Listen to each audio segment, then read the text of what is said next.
Hi mga mare, another vlog na naman with me. For today's video mga mare ay isang simpleng kaganapan na naman sa aking buhay ang inyong matutunghayan. Pagkaalis ni Josawa papuntang work mga mare ay nagsaing na din ako agad. Nagising na din kasi ako nung nagpaalam siya sa akin na aalis na. At dahil tulog pa naman si Tutoy mga mare ay natulog ulit ako. 6:00 pa lang din naman kasi ng mga time na to mga mare at alam ko na 9:00 pa magigising si Tutoy dahil late na natulog kagabi. At pagkagising naman namin mga mare ni Tutoy ay kumain lang kami tapos diretso na ako sa mga ritual ko tuwing umaga. At ito nga mga mare ay ang paglilinis ng bahay. Ngayong araw naman mga mare, magpapalit ako ng mga garbage bag at ilalabas ko na yung mga basura namin. Dahil bukas ay baka may mangolekta ng basura ay wala kami dito maghapon bukas, panigurado na naman.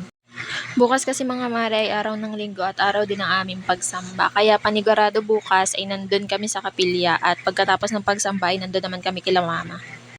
Habang naglilinis nga ako dito mga mare, kung anong ikot ko ay ganun din ang ikot ni Aiden. Sunod ng sunod sa akin talaga naman. At maya-maya lang din mga mare, pagkatapos kong mag-imis-imis ng kaunti ay niliguan ko naman si Tutoy. O di ba mga mare, talaga namang umaga pa lang ay tagaktak ang pawis ng nanay na ito. Sana all anak, presko na ang pakiramdam. Charis.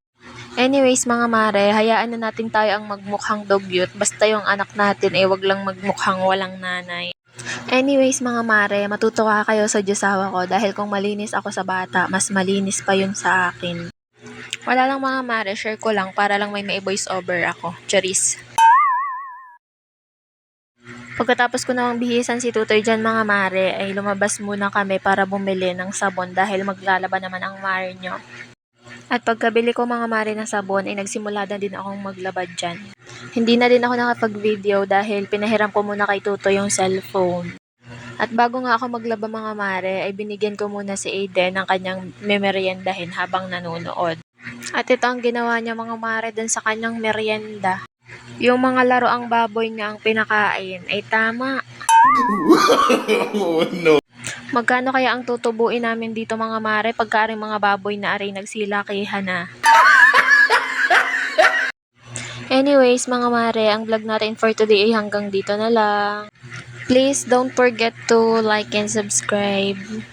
At wag mo na rin kalimutang mag-iwan ng bakas dyan sa baba.